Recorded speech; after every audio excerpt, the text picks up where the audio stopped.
Magandang araw mga kaibigan.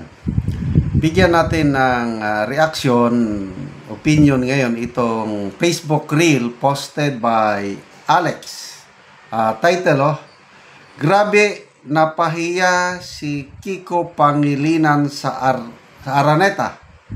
Lumapit ka pa kasi pabida-bida. Kiko's K-pop concert. Okay, so nanood siya ng concert sa Araneta, K-pop concert. Nagpabida, lumapit pa. Nako, napansin siya ng taong bayan, sinigawan. Sinigawan. Kulong na yan!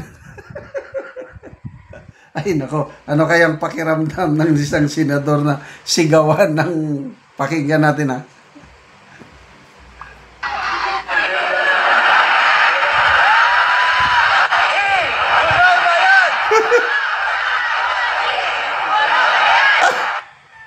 Sisa ba? Dali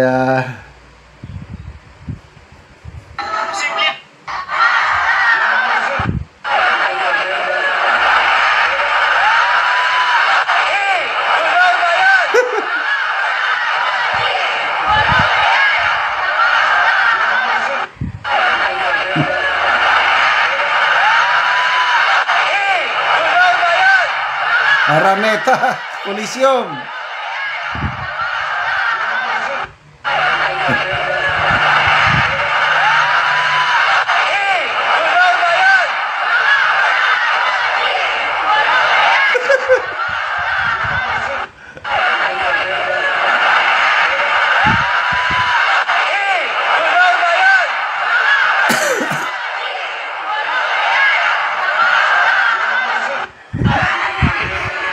Grabe na ang galit ng taong bayan sa mga kurakot na nasa gobyerno, no?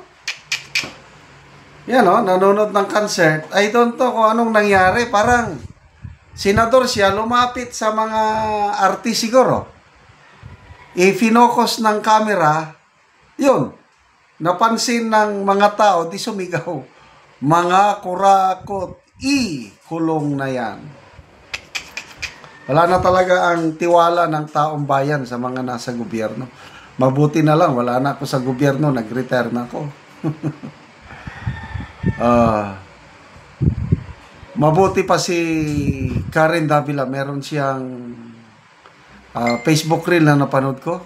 Kine-question niya ang ibang mga politiko, sunod-sunod na ang sakuna na nangyayari sa ating bansa, mga lindol, sunod-sunod. Nakuha pa nilang pumunta sa Singapore, nanood ng F1 car race. Ganyan na kawalan ng, how do I call this? Kawalan ng malasakit. Magkano?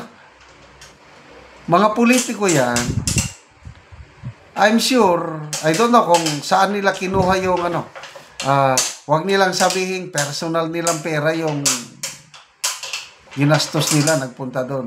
Ang mahal kaya ng bayad sa mga F1 car race. Tapos, nandun pa. Nanood. Ganyan, kawalang Meron pa, sino ba yung isang kongresista? Anak ata ni Senator Raffy Tulfo. Nakunan ng video, viral.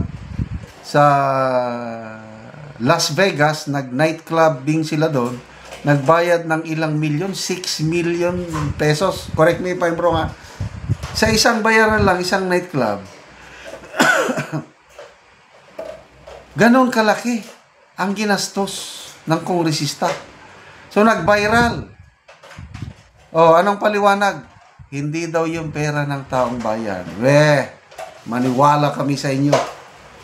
Ganyan ka manhid. Yan. That's the exact word ang ating mga opisyalis sa gobyerno. Fuera de los Venos naman, ha?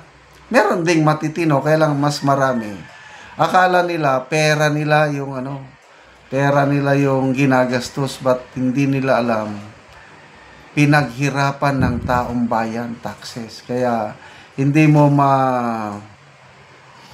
masisi si Madam Cara David. Kanyang birthday wish na sana lahat ng kurakot magurgur.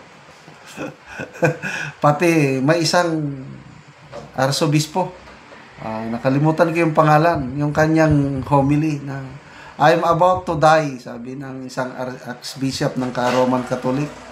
But sana maunang mamatay ang mga kurakot.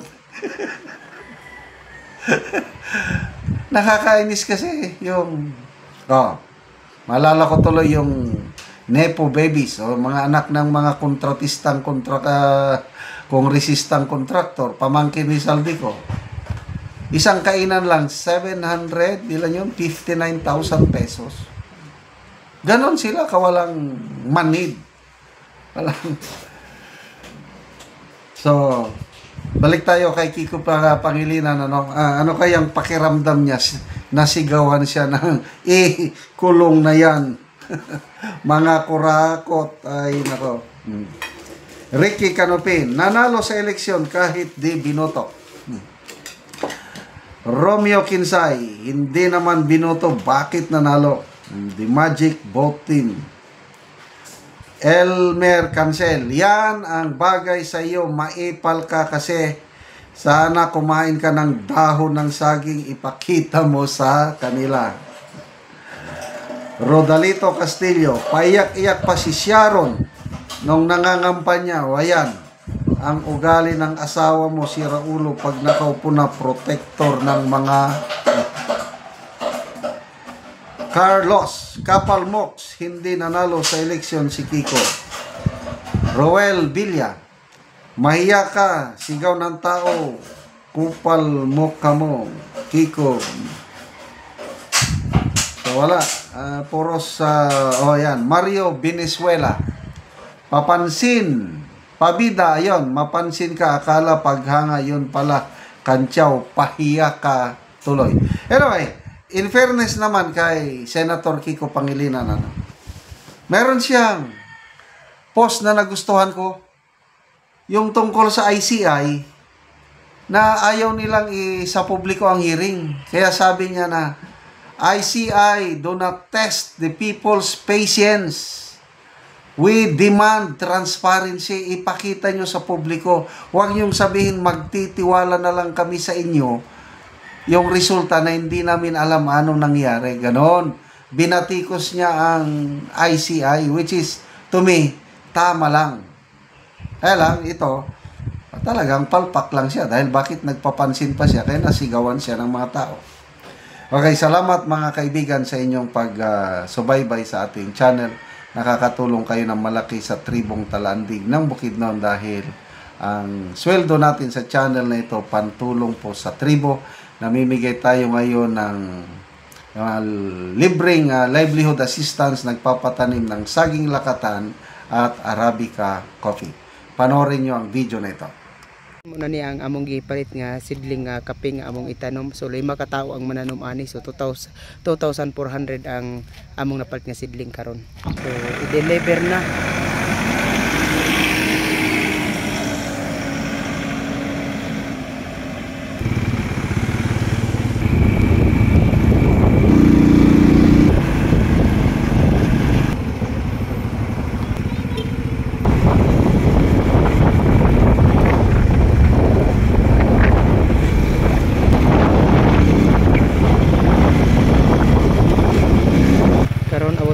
Sidling among ipa-deliver nga 16,900 na tanan among napalit nga kapo. Daghan-daghan na gyud among napalit. So kining ipa-deliver karon 2,400 ni.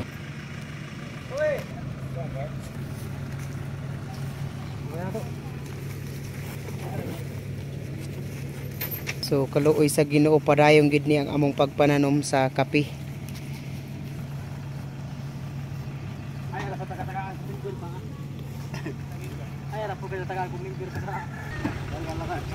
Human na gid sa kuan okay kuan ni ana nabutang ang among sidling. So dalo na pud ni karon namo dito sa area. Ug karon mo na ang bayad namo sa sidling nga gipalit sir sa imong bayad sa kape o salamat kayo sa inyo lagi karo sa Ginoo. Labi sa Ginoo. Daghang salamat. So mo na ni ang among soki sa kape.